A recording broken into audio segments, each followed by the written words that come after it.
நான் கண்கள் மூட மாட்டேனடி செல்லம்மா, நான் கண்கள் மூட மாட்டேனடி செல்லம்மா.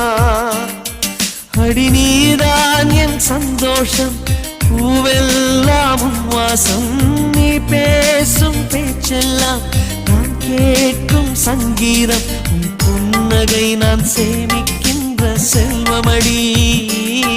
நீ இல்லை என்றால் நானும் இங்கே ஏழையடி.